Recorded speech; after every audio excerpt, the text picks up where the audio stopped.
Having the 4-link coil springs will be nice in the back. Now the front sway bar's mocked up, but it's not actually tightened down or anything right now. None of the brackets are, but you can see with me pushing on that, the sway bar is definitely going to help us in the back. So that's what we're going to do today. We're going to put a sway bar on the back of this thing and see if we can't take some of that rock out. Let's get started.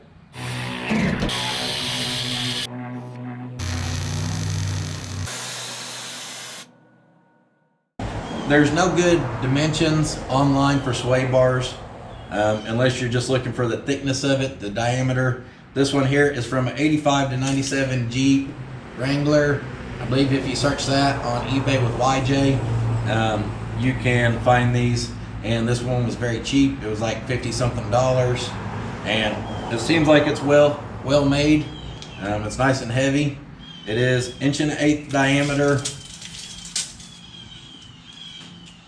Outside eyelet to outside eyelets, about 36 9/16, if that helps anyone out. And after I got this here, I just ordered these Energy Suspension 1.1 inch bushings. I believe I got them off Amazon. And to build the end links, I actually ordered the Rough Country ones. These are a couple inches longer than the factory ones, and they do come with hardware. The main reason I really wanted to order this was because seeing it came with hardware, and I thought it was supposed to be for this. I thought I'd solve my issue with this eyelet, and the issue is a 1/2 inch is too small, 5/8 is too big, so it's either 9/16 or metric. And I was hoping the bushings that came with these would be the right size. Well, they're not. These are 7/16, I believe, just looking at them. And that's the first thing I need to figure out today, is how I'm going to put some kind of bushing or sleeve in here to get it stepped down to here. So that's what we're going to do before we even get underneath there trying to mount this. We need to figure out how to adapt it up here. Looks like we're getting lucky today. So let me show you what I'm thinking here. 9/16 bolts. They actually fit in these eyelets. And I have this thin material, which is noticeably thinner than the bushings that came with these. The good thing about this stuff is it's the same OD as those. I'm gonna cut a couple of these and we're gonna get this top piece mocked up.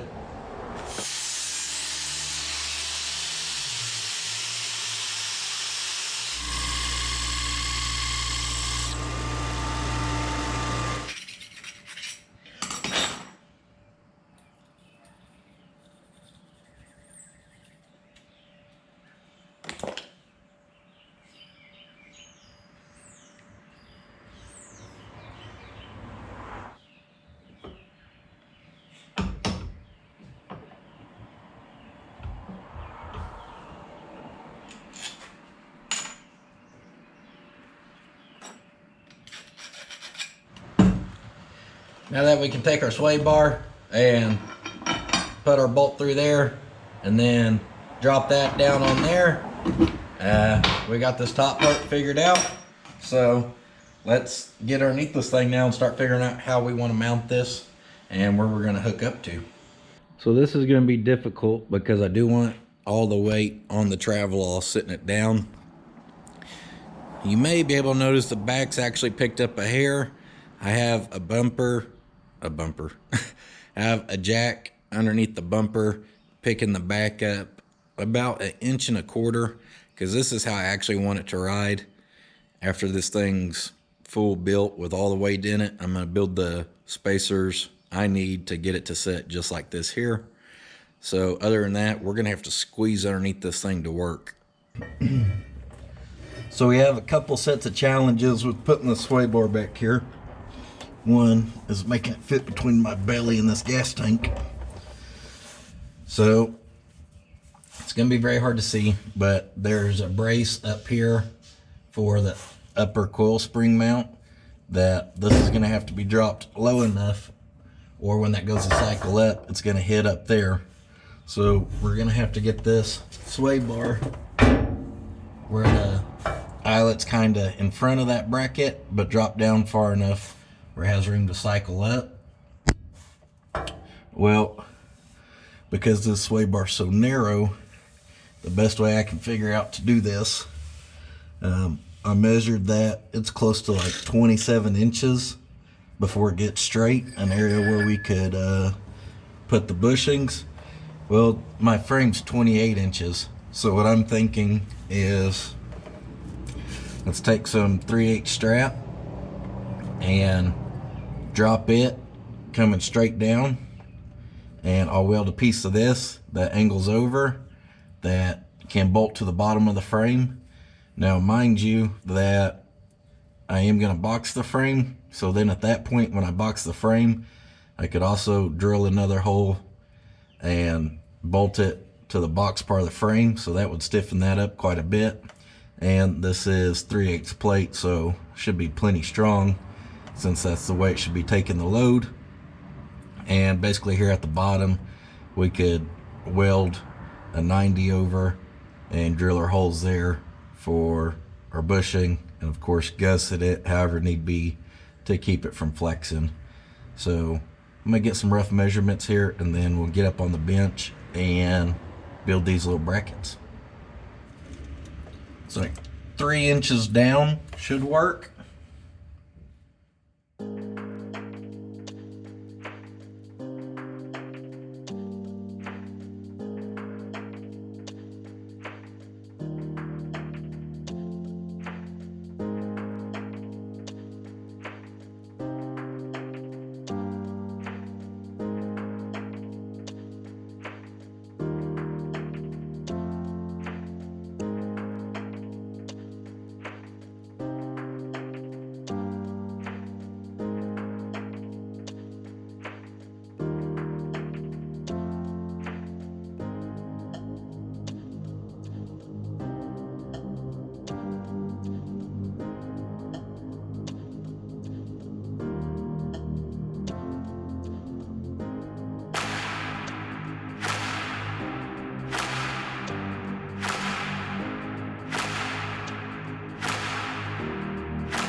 Well, I don't think we'll have a strength issue with these. Probably a little bit of overkill, but better safe than sorry. So the plan now is we can get underneath there. Like I said, this is going to hug the bottom of the frame. This will be the inside of the frame. And I'm going to do some measuring and try to get these at the same point on each side. Get them clamped into place where we can actually mock the sway bar up. Make sure it's going to be able to clear everything and looking good with it clamped in place. If it looks good, I'm going to mark these 2 holes on each side and we'll drill these out where we can actually bolt this to the bottom of the frame. And then at that point, we'll be able to obviously bolt our bushings onto here to hold the sway bar in place. And then we can start looking at the end links and what we're going to have to do to modify them and connect them. So because it is such a tight space, let me get up underneath there and get these things kind of clamped where I want them, and I'll show you all what's going on. So I got both sides drilled.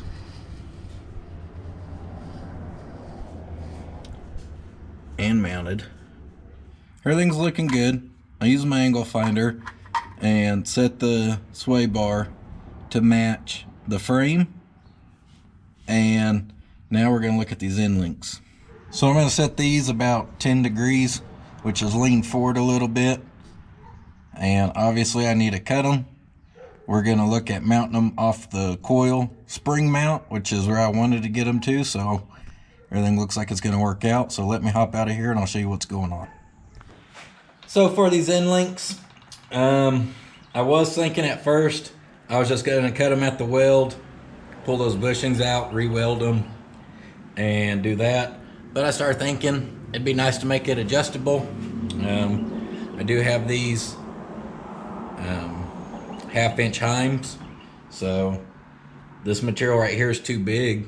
But basically, from eyelet to eyelet, gonna need it at center to center will be 5 3/4.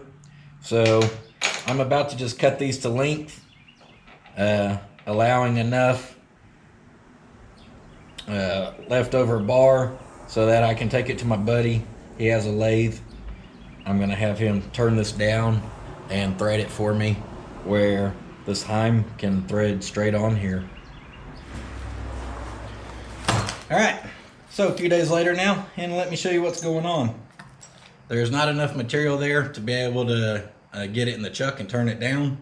So we cut off the other bushings, and I need to finish sanding those down where I can weld that. And we had a couple issues turning down our first attempt. So the second attempt, he just made them where they're cut to length for me. Left extra material on each side, and I just cut it down to the lengths I wanted. So now we will thread us a jam nut on here down to about there. Put our heim on here, thread it down to the same area, and finish cleaning these up. And we're gonna TIG weld that up real quick. So let me get these done.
So you can see what we got going on here now. And like I said, I just want to figure out how to attach that to that coil spring mount, which is just going to consist of figuring out a tab and a spacer. So that's what I'm going to work on now. Put the bolt in. 2 thick washers for now. Those are about an 1/8 inch each. That's spacing out a 1/4 inch.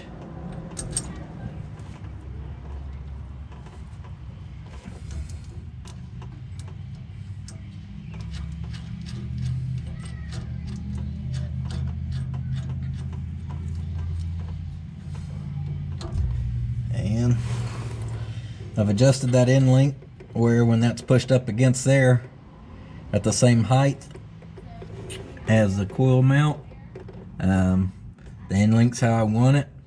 So I'll be able to weld that on each side, and then I will add a gusset to stop the side to side on it, even though I don't really think there'll be any. And I'll find a spacer instead of 2 washers for final assembly, but this will get us mocked up today. Kind of like that there. Both sides done. Let's get it back on and see if this helped at all.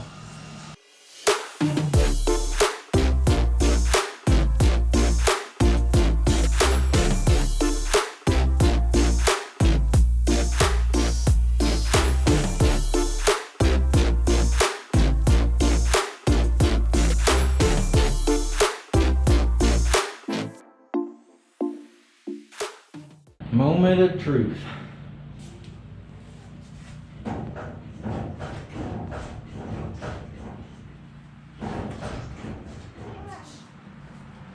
So, I don't really know if you can tell in the video or not, but before I put the sway bar on there, once I bounced it one good time, it would bring it back and forth for me. I didn't really have to keep pushing it to keep the momentum going.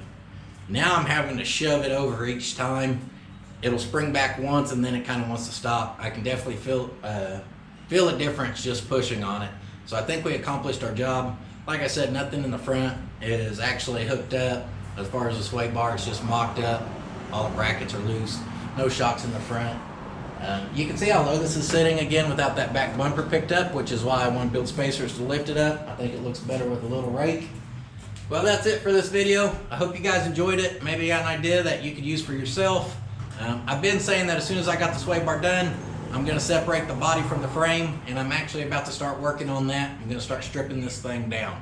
So be sure to come back for that. If you're new to the channel, please check out some of the other videos. If you always come back, thank you guys for taking the time to come watch my videos. If you want to help the channel out, all you got to do is like the video, share, subscribe, drop me a comment down below. All those kinds of things help me out, so I always appreciate it when you do that. If you're on Instagram, I'm on there at Puddin's Fab Shop. I'll see you guys next time. But don't forget, sitting on your ass won't finish your project. I don't know why I put a pause in there. I'll see you guys next time.